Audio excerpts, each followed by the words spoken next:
ಹಾಂ ಸರ್. ನಾನು M P ಇರುವಂಥ ಸಂದರ್ಭದಲ್ಲಿ ಹಾಂ ಸರ್. ಒಂದು ಹೊಸ ಸ್ಕೀಮ್ ಒಂದು pilgrimage rejuvenation and spiritual augmentation drive ಅಂತ. ಅದು ಫಸ್ಟ್ ಇನಿಷಿಯಲಿ 50 crore ಕೊಡೋದು. ಈಗ ಅದು less than 10 crore upper limit ಮಾಡಿಬಿಟ್ಟಿದ್ದಾರೆ. ಅದಾದ ನಂತರ ಸ್ವದೇಶ್ ದರ್ಶನ್ ಅಂತ ಬಂತು. ಆ ಟೈಮಲ್ಲಿ ಎರಡೂ ಸ್ಕೀಮನ್ನು ನಾವು ಮೈಸೂರಿಗೆ ತರಬೇಕು ಅಂತ ಒಂದು ಚಾಮುಂಡಿ ಬೆಟ್ಟಕ್ಕೆ ಬಂದಿದೆ 45 ಕೋಟಿ 61 ಲಕ್ಷ ಅದರಲ್ಲಿ ಬಂತು. ನೀವು ಟೂರಿಸಂ ಡಿಪಾರ್ಟ್ಮೆಂಟಲ್ಲಿ ಹ್ಯಾಂಡಲ್ ಮಾಡ್ತಿರೋದು. ನಮಗೆ ಐಡೆಕ್ ಅವ್ರದ್ದು ಪ್ರಪೋಸಲ್ಸ್ ಎಲ್ಲ ಇವು ರಿಜೆಕ್ಟ್ ಆಗಿ ಕೊನೆಗೆ ಏನೇನೋ ಮಾಡಿ ಸರ್ಕಸ್ ಮಾಡಿ 45 ಕೋಟಿ 61 ಲಕ್ಷಕ್ಕೆ ಅಪ್ರೂವಲ್ ಆಗಿದೆ. ಅದು ವರ್ಕ್ ಅದು ಮಾಡಿ ನಡೆದಿದೆ. ಸ್ವದೇಶ್ ದರ್ಶನಲ್ಲಿ 80 crores ನಮಗೆ ಏನು ತಂದಿದ್ದು ಅಂತಂದರೆ ಇನಿಷಿಯಲಿ ಪ್ರಪೋಸಲ್ ಸಬ್ಮಿಟ್ ಮಾಡೋದು ಅದ್ರ ಮೇಲೆ ಅದು ಅಪ್ರೂವಲ್ ಆಗುತ್ತೆ. ಆಮೇಲೆ ಆಯಿತು ಅಂತ ಹೇಳ್ಬಿಟ್ಟು ನಮ್ಮ ಸ್ವದೇಶ್ ದರ್ಶನ್ದು ಎಕ್ಸಿಬಿಷನ್ ಗ್ರೌಂಡ್ ಡೆವಲಪ್ಮೆಂಟಲ್ಲಿ 5 ಎಕರೆ ಅವ್ರಿಗೆ ಕೊಟ್ಬಿಟ್ಟು ಅದು ಯೂನಿಟಿ ಮಾಲಿಗೆ ಅದು ಸಪ್ರೇಟ್ ಆಯಿತು. ಅದನ್ನು ಸ್ಕೆಚ್ ಮಾಡಿಬಿಟ್ಟು ಅವ್ರಿಗೆ ಕೊಟ್ಟಿದ್ದೀವಿ. ಕೋರ್ಟಲ್ಲಿ ಸ್ಟೇ ಮಾಡಿದ್ದಾರೆ, ಸ್ಟೇ ವೆಕೆಟ್ ಮಾಡಿಸೋದು ಆಗಬೇಕಿಲ್ಲ. ಈಗ ಇದರಲ್ಲಿ ಏನು ಮಾಡಿದ್ವು, ಈ ಒಂದು ಒಂದು ಹಳೆ DC ಆಫೀಸ್ ಏನಿದೆ ಅದನ್ನು ಮ್ಯೂಸಿಯಂ ಮಾಡಬೇಕು ಅನ್ನೋದು ಒಂದು ಯೋಜನೆ ಬಂತು. ಅದ್ರ ಜೊತೆಗೆ ಕಾರಂಜಿ ಕೆರೆ ಅದರೊಂದು ಬೋಟಿಂಗ್ ಸಮೇತವಾಗಿ ಅದನ್ನು ಕಾರಂಜಿ ಕೆರೆ ಡೆವಲಪ್ ಮಾಡೋಕ್ಕೆ ಕಚೇರಿ ಜಾಸ್ತಿ ಇದೆ. ಅದೊಂದು ಬಹುಶಃ ಅದರೊಳಗಡೆ ಎಷ್ಟೆಷ್ಟು ಅದರೊಳಗಡೆ ಈಗ ಡಿವೈಡ್ ಆಗಿದೆ ಅಂತ ನನಗೊಂದು ಹೇಳ್ಬಿಡ್ತೇನೆ ಸರ್. ನಾನು ನಿಮ್ಮ ಸಲ ರೆಡಿ ಮಾಡಿ ಇಟ್ಟಿದ್ದೀನಿ. ಈಗ ಒಂದು ಬೆಟ್ಟದ ಮೇಲೆ ಏನು ನಡೀತಾ ಇದೆ ಸರ್, ಪ್ರಸಾದ ಸ್ಕೀಮ್ ನಡೀತಾ ಇದೆ 45 ಕೋಟಿ. ಕೆಳಗಡೆ 2 ಕಾಮಗಾರಿ ನಡೀತಾ ಇದ್ದಾವೆ ಸರ್.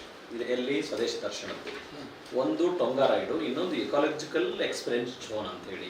ಟೊಂಗಾ ರೈಡು 2 ಕೋಟಿ 70 ಲಕ್ಷ ಇದೆ ಸರ್. ಇನ್ನೊಂದು ಎಕಾಲಜಿಕಲ್ 18 ಕೋಟಿಗೆ ಈಗ ಹೊಸ ತಮ್ಮ ನಂತರದ ಎಲ್ಲ DPR ಆಗಿ ಎಲೆಕ್ಷನ್ ಆಗಿ ಎಲ್ಲ ಆಗಿದೆ ಸರ್. ಇದರಲ್ಲಿ ಟೊಂಗಾ ರೈಡ್ದಲ್ಲಿ 5 ಸೈಟ್ ಇದಾವೆ ಸರ್. ನಜರಾಬಾದ, ಕುಕ್ಕರಳ್ಳಿ ಕೆರೆ, ನಂತರ ಜೂ, ನಂತರ ವರಹ ಗೇಟು, ಬಲರಾಮ್ ಗೇಟು. ಇದರಲ್ಲಿ ವರ್ಕ್ ನಡೀತಾ ಇರೋದು ನಜರಾಬಾದ್ ಗೇಟದಲ್ಲಿ ಮಾತ್ರ. ಕುಕ್ಕರಳ್ಳಿ ಕೆರೆದು ಸ್ಟಾರ್ಟ್ ಆಗಿತ್ತು, PCC ಎಲ್ಲ ಆಗಿತ್ತು, ಅದು ಸ್ಟಾಪ್ ಆಗಿದೆ ಸರ್. ಜೂ ಸ್ಟಾರ್ಟ್ ಆಗಿಲ್ಲ ಸರ್, ವರಹ ಗೇಟ್ ಸ್ಟಾರ್ಟ್ ಆಗಿಲ್ಲ, ಬಲರಾಮ್ ಗೇಟ್ದು ಸ್ಟಾರ್ಟ್ ಆಗಿಲ್ಲ ಇನ್ನು. ಇವೆಲ್ಲ ರೀಸನ್ಸ್ ಬೇರೆ ಬೇರೆ ಇದಾವೆ ಸರ್. ಜೂದು ಯಾಕಾಗಿಲ್ಲ ಅಂದರೆ ಅದು ಸೆಂಟ್ರಲ್ ಜೂ ಅಥಾರಿಟಿಯಿಂದ ಪರ್ಮಿಷನ್ ತೊಗೋಬೇಕು ಅಂತೇಳಿ ಅಲ್ಲಿ ED ಅವರು ಅದನ್ನು ಈಗ ಸದ್ಯ ಸ್ಟಾರ್ಟ್ ಮಾಡೋದು ಬೇಡ ಅಂತೇಳಿ ಅವ್ರು ಸ್ಟಾಪ್ ಮಾಡಿಸಿದ್ದಾರೆ. ಹಿಂಗಾಗಿ ಇದು ಏನಾಗಿದೆ, ಟೊಂಗಾ ರೈಡ್ ಸರ್ ಕೆಲಸ ಸ್ಟಾರ್ಟ್ ಆಗಿದ್ದು ಅಲ್ಲಿ ನಜರಾಬಾದಲ್ಲಿ ಮಾತ್ರ, ಉಳಿದ ಕಡೆ ಸ್ಟಾರ್ಟ್ ಆಗಿಲ್ಲ. 5 ಸೈಟಲ್ಲಿ 3 ಸೈಟಲ್ಲಿ ಆಗಿಲ್ಲ. ಕುಕ್ಕರಳ್ಳಿದಕ್ಕೆ ಸ್ಟಾರ್ಟ್ ಆಗಿ ಸ್ಟಾಪ್ ಆಗಿದೆ.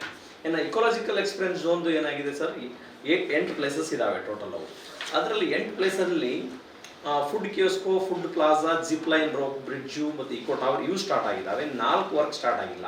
Connecting bridge, lake walk, canopy walk, zoo entrance. Lake walk ಇಲ್ಲಿ ಕಾರಂಜಿ ಕೆರೆ ಹಾಂ ಸರ್.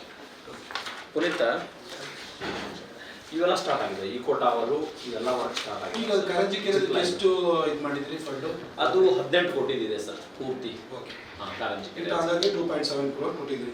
ಹಾಂ, ಟಾಂಗ್ ಅದು 2.7 crore ಸರ್. ನಮಗೆ ಟಾಂಗಾಗೆ ಏನಂತಂದ್ರೆ ಹಾಂ ಸರ್, ಒಂದು ಆ ಸ್ಥಳಕ್ಕೆ ಬಹುಶಃ ನೆನ್ನೆಲ್ಲ ವರ್ಕ್ ಸ್ಟಾರ್ಟ್ ಮಾಡಿಸಿದ್ರೆ ಅದು ಇವತ್ತು ನಿನ್ನೆ ಸ್ಟಾರ್ಟ್ ಮಾಡಿಸಿದ್ದಾರೆ ಸರ್. ನಮ್ಗೆ ಒಂದೇ ಒಂದು ಉದ್ದೇಶ ಏನಂದ್ರೆ, ನೀವು ಇವಾಗ 4 ಕಡೆಗೆ ಟಾಂಗಾ ಮಾಡೋದು ನೀವು ಅಂತ ಹೇಳಿದ್ದು 5 ಕಡೆಗೆ. ಹಾಂ ಸರ್. ಸರ್ ಈಗ ನೋಡಿ, ಇಲ್ಲಿ ವರಹ ಗೇಟು ಇಲ್ಲೇ ಇದೆ, ಬಲರಾಮ್ ಗೇಟು, ಮೈಸೂರು ಮೃಗಾಲಯ, ನಜರಾಬಾದ್, ಕುಕ್ಕರಳ್ಳಿ ಕೆರೆ.